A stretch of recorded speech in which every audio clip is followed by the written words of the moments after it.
about a systemic theme that, look, there's a problem between the federal, state, and local government. Then we have problems also within government departments and ministries in terms of one ministry is saying this, the other is doing that. So this disconnect that has been identified is a major problem right now, understanding Balola, isn't it? I guess that it's a policy vacuum or policy failure manifestation that we are seeing. Don't forget that for the last 3 years, the Federal Ministry of Finance that is charged with leading the fiscal track was virtually comatose. In the time of Mukhtar, a man who came in with huge promise, given that he had come from the African Development Bank, but most of the time that he spent there, he did absolutely nothing. And I think that created a vacuum that I think the monetary side has attempted to fill somewhat. And I think, as you have said, there has to be, both tracks must move in unison. They must move in the same direction. Otherwise, you're going to have a situation where one is feeding off the other one. Let me read this sentence out as well. Discussions on the Nigerian economy, according to ProShareNG.com, have largely been dominated by the focus on the banking sector for far too long.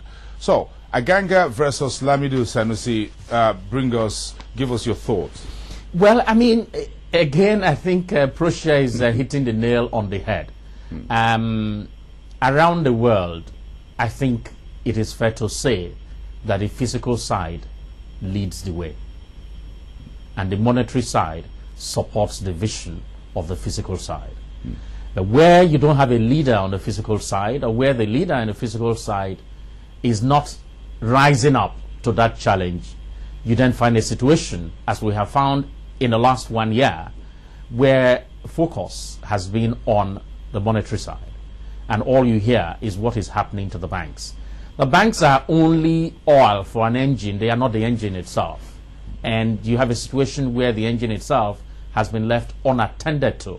So no matter how much oil you put in it, it really doesn't get moving. And I guess that's where we are. Now, you have a Sanusi who's 1 year old in office, or 1 year plus in office, quite an activist central bank governor, if you like.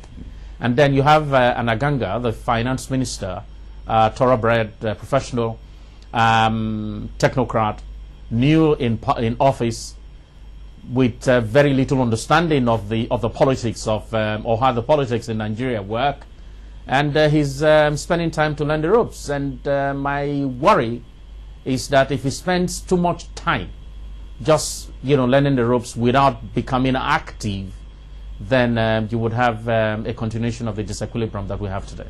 This disequilibrium, we'll talk about it, but let's look at what Lamido has been doing. He sits down like his predecessor, Soludo, to craft a banking sector reform, as you said, trying to use the monetary financial services sector to drive the economy. That's the key objectives of the FSS 2020, as it were.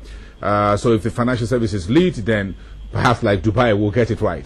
Perhaps we'll get it right like Malaysia and a few others, Singapore, using the financial services model. Soludo did all that without getting any support, as it were, and that document is hanging in somewhere. Now, the Sanusi came in and saw the rot in the banking sector and he moved in with a sledgehammer, as it were, and he's cried so much for support from the fiscal side. These haven't come. Sure. So in a way, there's a lot of this chaos and disorderliness, as it were, whereby the central bank goes in, governor goes in and brief the president, says, this is what I want to do, says, go ahead, is good. The finance minister also go in and say, this is what I want to do, that's also good. But nobody ever sits down to get anything done at the end of the day. Clearly, for the economy to move, there has to be coordination between the fiscal and the monetary side. There's absolutely no question in my mind at all, because both must aim to meet the same objective. And that objective is to get the economy to grow. Hold on a minute. How much difficulty does monetary policy success face, therefore, where you have a lackluster fiscal side? Fiscal thing. Now, the challenge that you have really is that, we all said Sanusi was doing the right thing, but there have been some unintended consequences and all that. If you had had coordination between the fiscal side and the monetary side, my view is that the monetary policy that Sanusi pursued would have taken much more into cognizance the repercussion that it would have on the wider economy. And you probably would not be obsessed today, as we appear to be, with the unintended consequences of what, in my view, were very good policies by the central bank. Now, the challenge is you would need that coordination to happen, and to happen not midway after the game has started. In fact, before the game. So you need some long-term policies. CBN has to have a clear idea of where it's going over a long-term period. Not policies that come and then you break and then maybe you move in another direction, so that the fiscal side can see that that which the CBN is doing is supporting and stabilizing the economy rather than create imbalances. Even at the various arms of government, what we have here is that some state governments, as it were, organizes its own economic summit to drive the economy of the state. The federal does its own, local governments, whatever, does its own. At any point in time, can we say, where is the overall economic blueprint from where everybody, from the pool where everybody drinks from, to be able to get the same result? That was the idea of the Vision 2020, if you pardon me.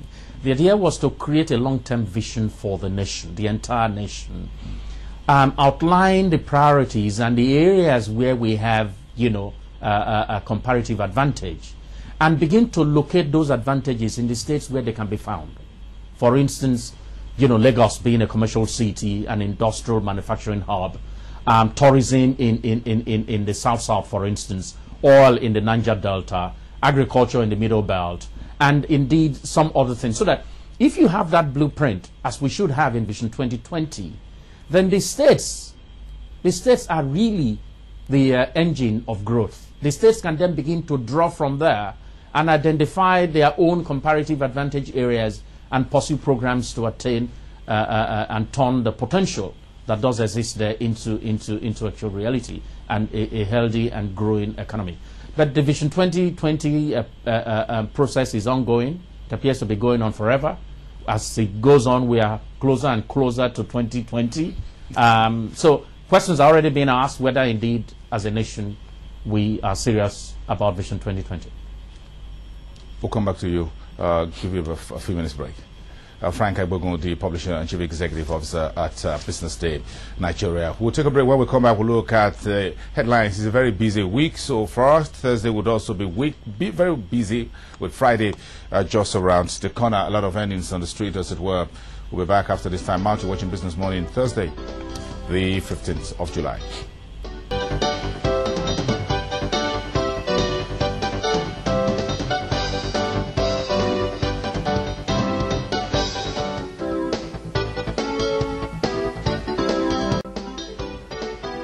Let's talk about the marketplace very quickly. And the banks are still in the top story, and economic stimulus, as it were. So it's the stories grabbing the headlines. The U.S. banks are in their season for earnings. So here in Nigeria, UBA PLC was out on Tuesday with its latest numbers. But these are the U.S. banks that are reporting today through to tomorrow. JP Morgan is expected to report just before the opening bell. Today on Wall Street is about 6 a.m. East Coast. Citigroup will also come in with its numbers, and the Bank of America will report tomorrow. The earnings will be solid, but nothing fantastic, better than expected. The combined net income for these three commercial banks are expected to be down 40% against what they reported in the second quarter of 2009.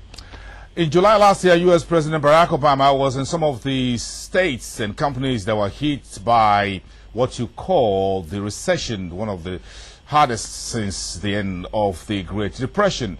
So with his vice president, they've been looking around those companies that took government's money and see how they are doing. So the report out from the White House yesterday was that about 3.6